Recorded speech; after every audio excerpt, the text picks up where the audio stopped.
Allez, aujourd'hui on se penche sur un produit qui intrigue de plus en plus, la cigarette au CBD. C'est quoi exactement, comment ça marche et surtout, qu'est-ce qui la différencie d'une cigarette classique? On va décortiquer ensemble l'anatomie de ce produit un peu particulier. Alors oui, à première vue, on pourrait s'y tromper. La forme, le geste, c'est vrai que tout ça, ça nous dit quelque chose. Mais les apparences sont trompeuses. Le point le plus important, il est là. Ce produit ne contient ni tabac ni nicotine. Et cette différence, elle change absolument tout. Bon, maintenant ce qu'on va faire, c'est regarder de plus près ce qu'il y a vraiment dedans. On va décortiquer le produit, pièce par pièce, pour bien piger ce qui le rend si unique.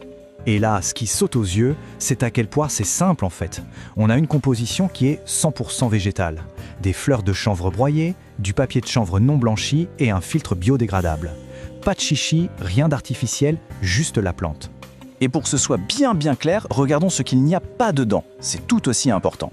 Zéro nicotine, donc on enlève le principal agent addictif du tabac.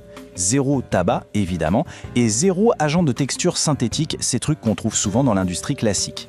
Ce tableau, il met vraiment le doigt sur deux mondes complètement différents. D'un côté, la nicotine, une substance addictive noyée au milieu de centaines d'additifs chimiques. De l'autre, le cannabidiol, le fameux CBD, connu pour ses effets plutôt apaisants dans une formule purement végétale. Même le filtre n'a rien à voir, on passe du plastique aux fibres végétales. Bon, ça nous amène à une question, et pas des moindres, la légalité. Comment ça se fait que ce produit soit en vente libre alors que le cannabis est illégal dans beaucoup d'endroits? En fait, toute la réponse tient dans un tout petit chiffre. La question est posée, qu'est-ce qui rend ce produit légal alors que la marijuana, elle ne l'est pas? La différence, elle est invisible à l'œil nu. Elle est purement chimique et bien sûr réglementaire. Le voilà, ce chiffre magique, 0,3%. C'est ça, la fameuse ligne rouge qui sépare le légal de l'illégal. Et voilà, ce schéma l'explique parfaitement. Pour qu'un produit à base de chanvre soit légal, il y a une règle d'or. Sa concentration en THC, la molécule qui fait planer, doit être sous la barre des 0,3%. C'est une quantité infime. Au-dessus, la plante est considérée comme de la marijuana. En dessous, c'est du chanvre sans effet psychotrope. Ok, on a vu ce qu'il y a dedans, on a vu pourquoi c'est légal. Maintenant, la question, c'est comment ça agit sur le corps. Pour ça, il faut parler un peu chimie et biodisponibilité. Pour ça, il faut comprendre un concept super intéressant qu'on appelle l'effet d'entourage. L'idée, c'est que les différents composés de la plante, comme le CBD, le CBG et aussi les terpènes qui donnent les odeurs, eh bien, ils fonctionnent mieux ensemble, en équipe. C'est leur synergie qui amplifierait leurs bienfaits, bien plus que s'ils étaient pris chacun de leur côté. Mais alors, pourquoi passer par l'inhalation? Eh bien, regardez cette courbe, c'est assez parlant. L'inhalation, ça offre ce qu'on appelle une haute biodisponibilité, entre 30 et 50%. En gros, ça veut dire qu'une bonne partie des molécules actives va direct dans le sang par les poumons, sans passer par la case digestion. Résultat, les effets se font sentir en quelques minutes, pas en une heure. Allez, on aborde un autre point, et c'est peut-être l'un des plus importants pour beaucoup de gens. Est-ce que ça peut être un outil pour arrêter de fumer? C'est une piste qui mérite d'être explorée. Arrêter de fumer, on le sait, c'est un combat sur plusieurs fronts. La dépendance, elle est à la fois dans le corps, dans les habitudes et dans la tête. Et c'est là que ça devient intéressant. La cigarette au CBD pourrait potentiellement jouer un rôle sur ces trois tableaux en même temps.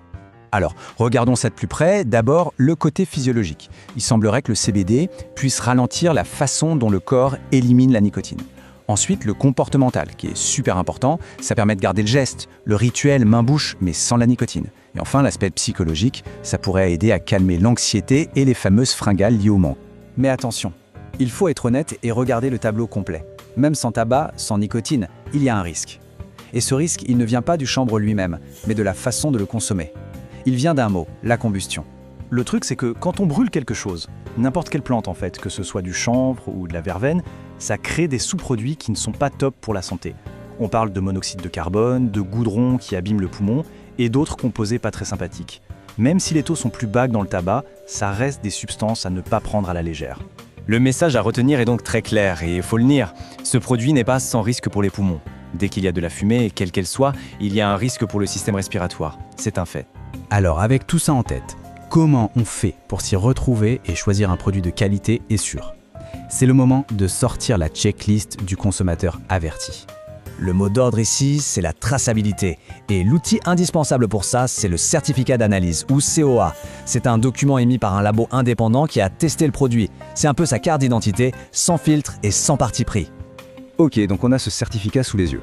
Concrètement, qu'est-ce qu'on cherche? 3 choses. Premièrement, la puissance. On vérifie les taux de CBD et surtout on s'assure que le THC est bien sous la barre des 0,3%. Deuxièmement, les métaux lourds. on veut être sûr qu'il n'y a pas de plomb ou d'arsenic. Et troisièmement, les pesticides et solvants. Il faut une analyse qui montre un résultat passe, c'est-à-dire que c'est clean. Donc pour résumer un peu tout ça, on a une alternative végétale, sans nicotine, qui peut offrir un moment de détente et qui peut aussi servir de béquille dans un sabrage. Mais cette alternative, elle demande d'être un consommateur responsable, de comprendre les risques de la combustion et d'exiger une transparence totale sur ce qu'on achète. En fait, on pourrait le voir comme une innovation botanique dont le but est de tenter de dissocier le geste de fumer de la dépendance à une substance chimique. C'est vraiment ça l'idée de fond et son positionnement principal. Et tout ça, ça nous laisse avec une grande question pour l'avenir.